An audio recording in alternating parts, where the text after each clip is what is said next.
নমস্কার, আমি আরও একবার আপনাদের সামনে আমার ভিডিও নিয়ে আজকেও রাইটিংয়ের বিষয় বিভিন্ন রকমের রাইটিং নিয়ে আলোচনা চলছে। এই লাস্ট ভিডিও ছিল একটি কনভারসেশন, আমাদের day to day life sentences কীভাবে আমরা ইউজ করি, কথাবার্তার মধ্য দিয়ে কীভাবে আমরা ব্যবহার করছি। আর আমাদের স্পোকেনের জন্য অবশ্যই সেটি একটি গুরুত্বপূর্ণ ভিডিও। তো আমার সমস্ত ভিউয়ার্সদের রিকোয়েস্ট রাখতে গিয়ে অবশ্যই আমি কনভারসেশনের উপরে খুব শীঘ্রই ভিডিও দিচ্ছি, আর অবশ্যই গ্রামারের ভিডিওও থাকছে এবং ডেসক্রিপটিভের ভিডিও চলতে থাকবে। তো আজকেও একটি রাইটিং স্কিল নিয়ে আলোচনা করতে যাচ্ছি, একটি স্টোরি রাইটিং। দেখে নেব যে একটা স্টোরি রাইটিং কিভাবে একটা পয়েন্ট দেওয়া থাকলে সেখান থেকে সেই পয়েন্টকে বেস করে আমরা একটা স্টোরি লিখব। এখানে একটা বলে রাখি, রাইটিংয়ের অনেক প্রকারভেদ আছে। যেমন লেটার রাইটিং, লেটারের আবার পার্সোনাল লেটার রয়েছে, প্রায় অফিসিয়াল লেটার রয়েছে, আবার রিপোর্ট রাইটিং রয়েছে, নিউজ পেপার রিপোর্ট রাইটিং রয়েছে, নোটিশ রাইটিং রয়েছে, আবার কখনো আমাদের কনভারসেশন লিখতে হচ্ছে, কখনো স্টোরি লিখতে হচ্ছে। এখানে বলি প্রত্যেকটা রাইটিংয়ের একটা নিজস্বতা রয়েছে, একটা নিজস্ব এসেন্স আছে। আমরা যখনই যেটা লিখব তখন আমাদের যদি সেই এসেন্সটাকে আমরা মেনটেন করতে পারি তাহলে সে লেখা সুন্দর হয়। রাইটিং সুন্দর করতে গেলে যেটা দরকার, একটা প্রপার ওয়েতে থট অ্যারেঞ্জমেন্ট, মানে আমি যদি কি লিখব এবং কোনটা আমার লেখাটা দরকার সেটা আমরা যদি ঠিক করে নিতে পারি, গুছিয়ে নিতে পারি, তাহলে খুব সুন্দরভাবে একটা লেখা আমরা প্রেজেন্ট করতে পারি। অনেক সময় কি হয়, আমরা লিখতে গিয়ে আমাদের চিন্তাভাবনাগুলো এলোমেলো থাকে, লেখাটাকে সুন্দর করে গুছিয়ে আসতে পারি না। এটা আমার খাতা দেখার একটা অভিজ্ঞতা। অনেক স্টুডেন্টই লিখতে গিয়ে দেখেছি যে ঠিক যেন লিঙ্ক খুঁজে পাচ্ছে না, মানে ঠিক মতো হলো না ব্যাপারটা, এরকম একটা হয়। আর অবশ্যই 2 নম্বর সেটা হচ্ছে যে বেশি বড় সেন্টেন্স তৈরি করব না, ছোট ছোট করে সেন্টেন্স তৈরি করব যাতে আমাদের গ্রামাটিক্যাল এরর না থাকে। খুব সহজ সরলভাবেই লেখার চেষ্টা, কোনো দরকার নেই অযথা জটিলতার, অযথা বড় বড় সেন্টেন্স লেখার কোনো দরকার নেই।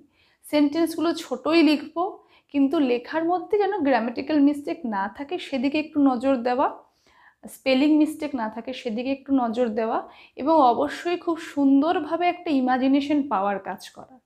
আর যেটা আমি বললাম যে প্রত্যেকটি রাইটিংয়ের একটা নিজস্বতা আছে। আমি লেটার রাইটিংয়েরই বলছি, এডিটোরিয়াল লেটারের একটা এসেন্স আছে, একটা আমি যখন আমার বন্ধুকে লিখবো তখন নিশ্চয়ই আমার লেখার স্টাইলটা আলাদা হয়ে যাবে, এখানে গুলিয়ে ফেললে চলবে না। আবার যখন আমি কোনো নিউজ পেপার রিপোর্ট লিখবো তখন আমাকে দেখতে হয় যে একজন সাংবাদিক কিভাবে নিউজ কভার করে, সেরকম একটা লেখার ধরন তৈরি করা উচিত।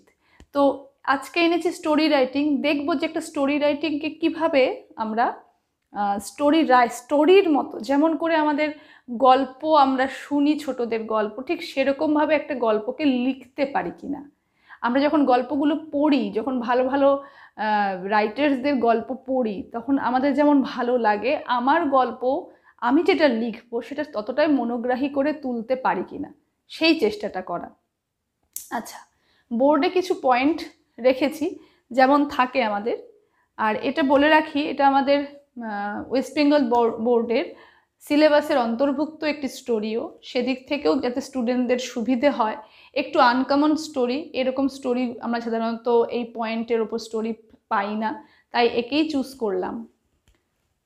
পয়েন্টগুলো রয়েছে: a king proud of his power tells he can control everything on earth, takes his courtiers to the seashore, orders the waves to move back, the waves lash at the feet of the king moves back in fear.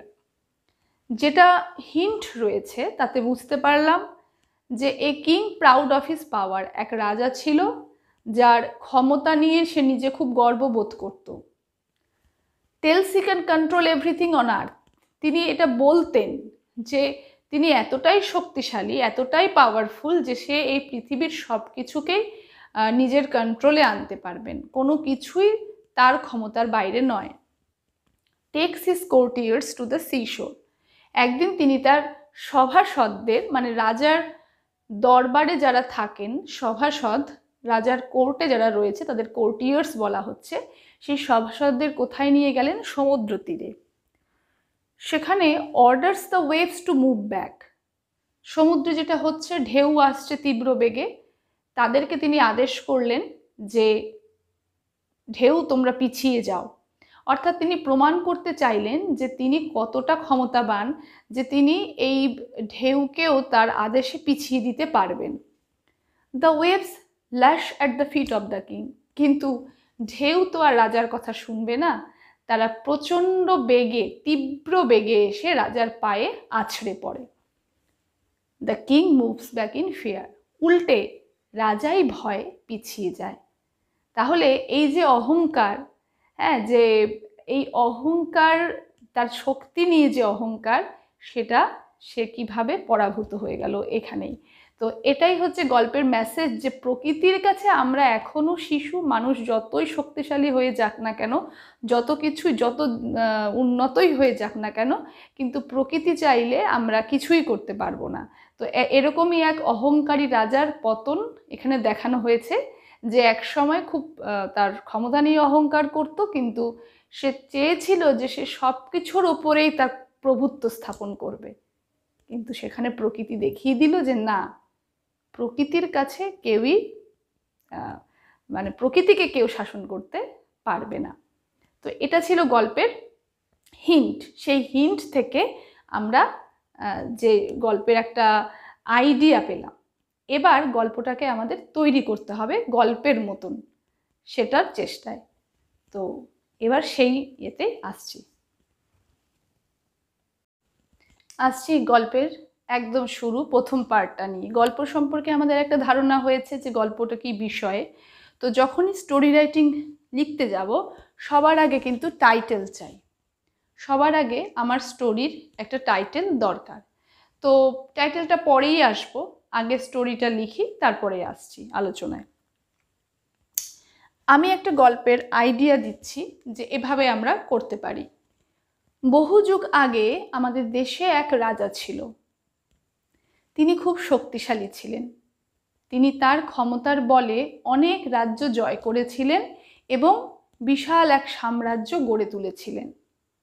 তিনি তার ক্ষমতার ওপর যথেষ্ট গর্বিত ছিলেন। তাই তিনি বলতেন, আমি এই পৃথিবীর সবচেয়ে শক্তিশালী রাজা।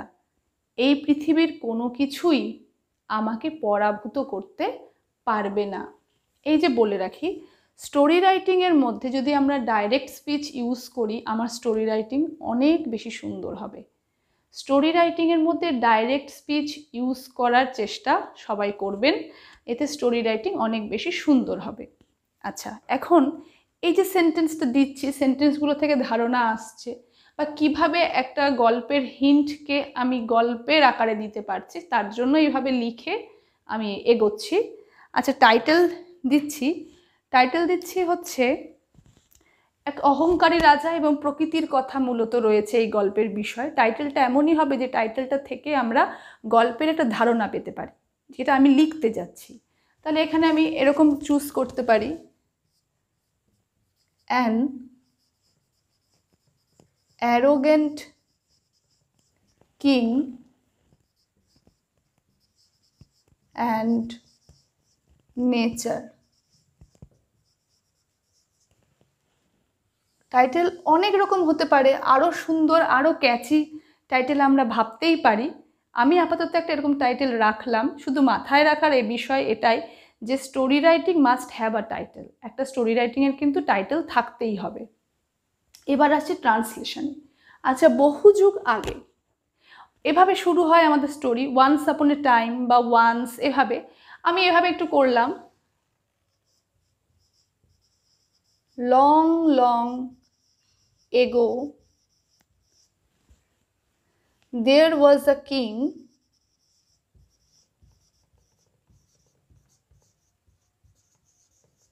in our country।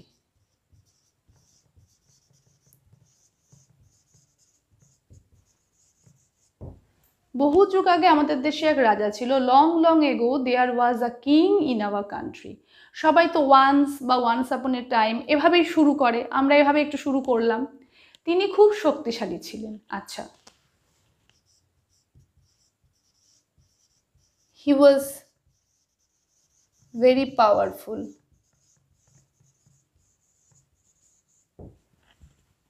তিনি তার ক্ষমতার বলে অনেক রাজ্য জয় করেছিলেন।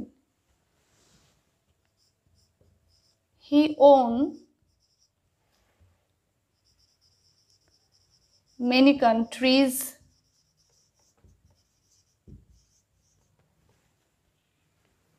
with his power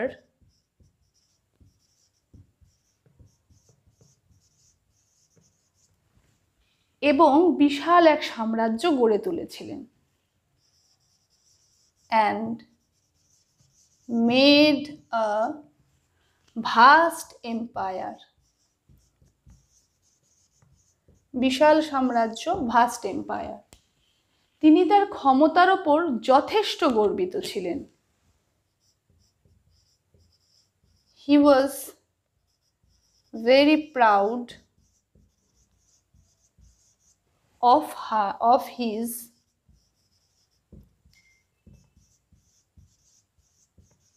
পাওয়ার। তাই তিনি বলতেন, আমি এই পৃথিবীর সবচেয়ে শক্তিশালী রাজা। সো হি অফেন, এখানে আমি একটা শব্দ যোগ করে দিলাম একটু সুন্দর লাগার জন্য, তাই তিনি প্রায়ই বলতেন, so he often told, I am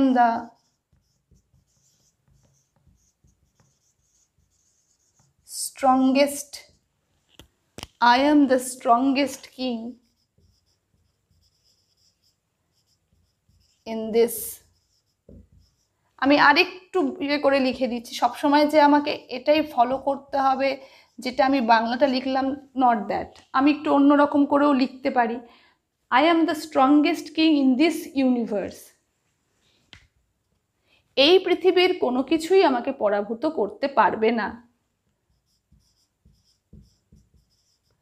Nothing in this world can defeat me.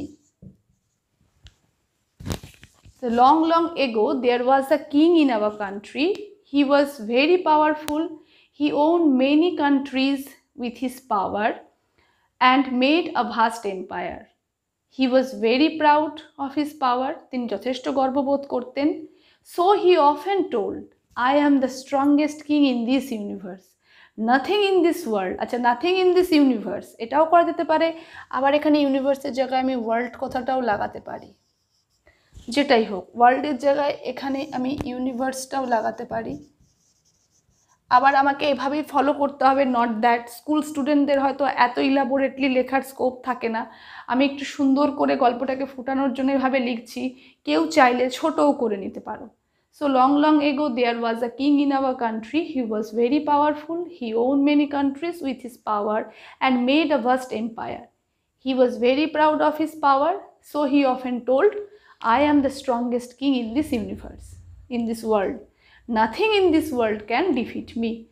এই পৃথিবীর কোনো কিছুই আমাকে পরাভূত করতে পারবে না। পরের অংশ। একদিন রাজার সভাসদদের মধ্যে তর্ক শুরু হলো। একদল সভাসদরা বললেন, প্রকৃতি সবচেয়ে শক্তিমান, আর একদল বললেন, আমাদের রাজাই সবচেয়ে শক্তিমান। এই তর্কের কথা রাজা জানতে পারলেন। রাজা তক্ষুনি তার সভাসদদের নিয়ে সমুদ্রের তীরে এসে পৌঁছালেন। তিনি তার সভাসদদের উদ্দেশ্যে বললেন, তোমরা দেখতে চাও তো কে বেশি শক্তিমান? আমি এক্ষুনি তার প্রমাণ দিচ্ছি। তো এভাবে গল্পটাকে সাজিয়ে আনছি। এবার আসছি ট্রান্সলেশনে। একদিন রাজার সভাসদদের মধ্যে তর্ক শুরু হলো। One day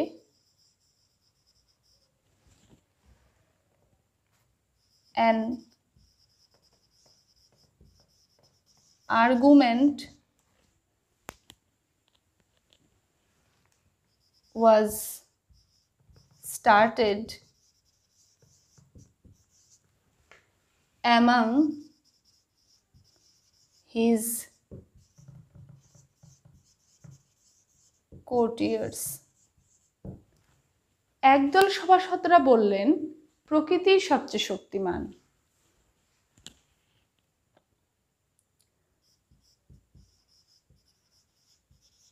a group of courtiers told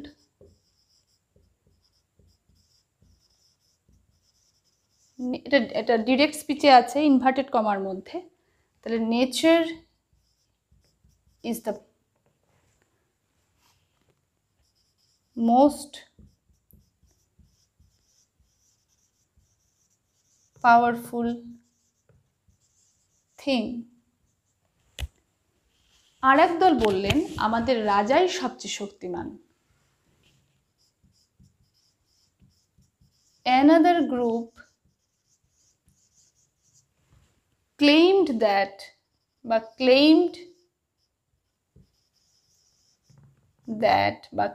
এখানে দ্যাট করলে আর ডিরেক্ট স্পিচে রাখা যাবে না, ক্লেইমড কমা ইনভার্টেড কমার মধ্যে our king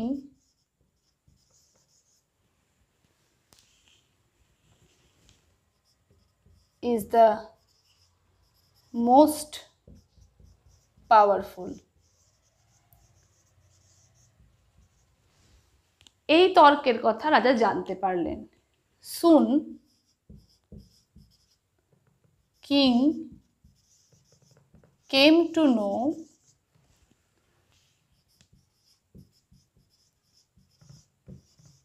about the argument।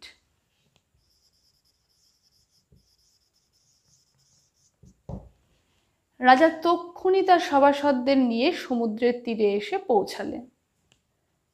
King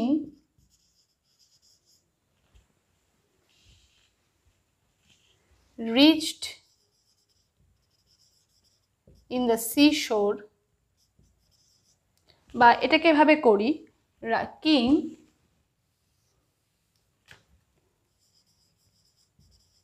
along with his courtiers reached in the seashore।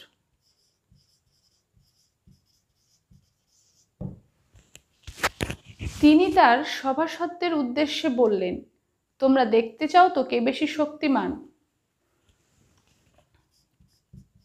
He said to his courtiers, comma inverted কমার মধ্যে,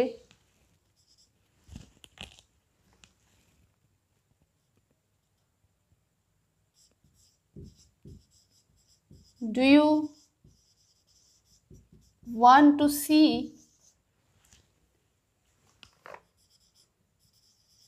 who is the strongest?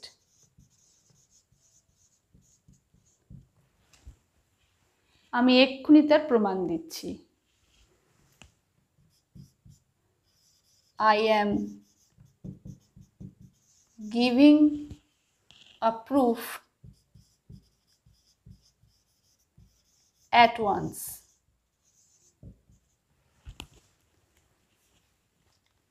One day an argument was started among his courtiers. A group of courtiers told, nature is the most powerful thing।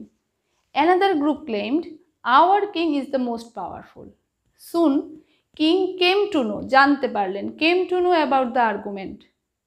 King along with his courtiers reached in the seashore।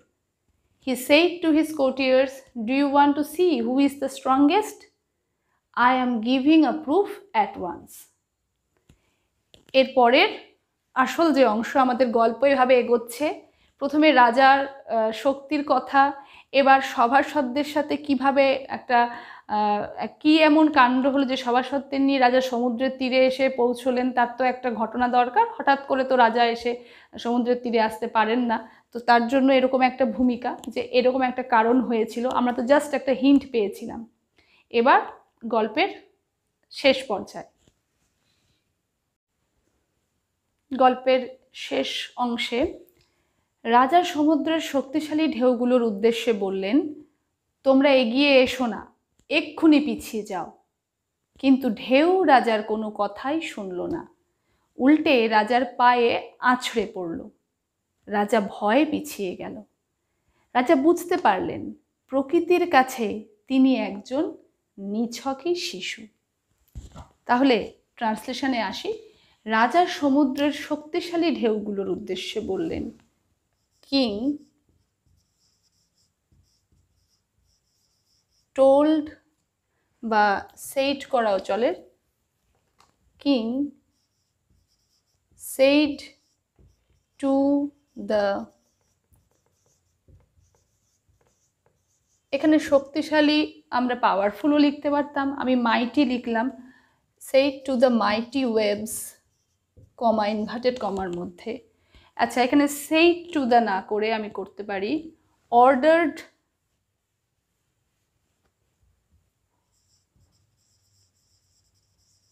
Ordered the mighty waves, comma inverted কমার মধ্যে।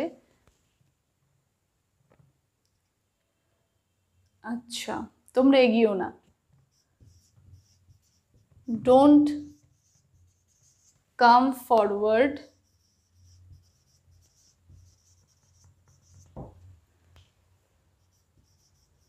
moves back,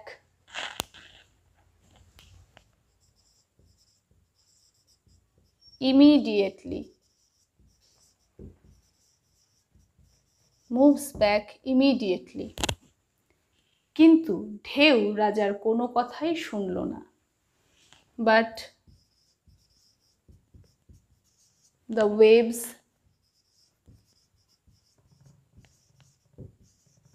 did not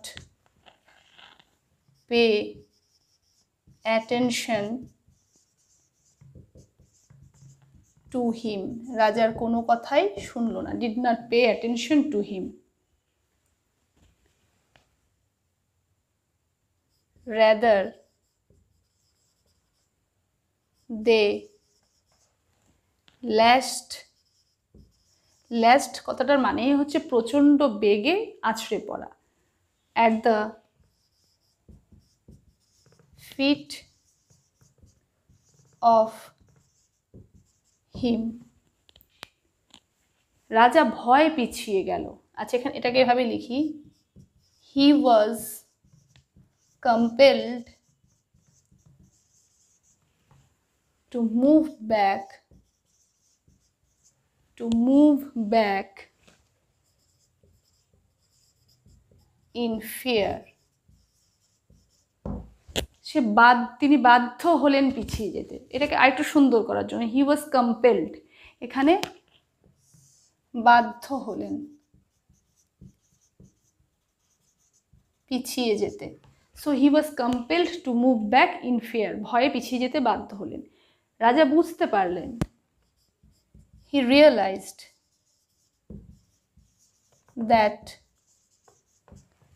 তিনি একজন, প্রকৃতির কাছে তিনি একজন নিছকই শিশু। He was a mere child to nature.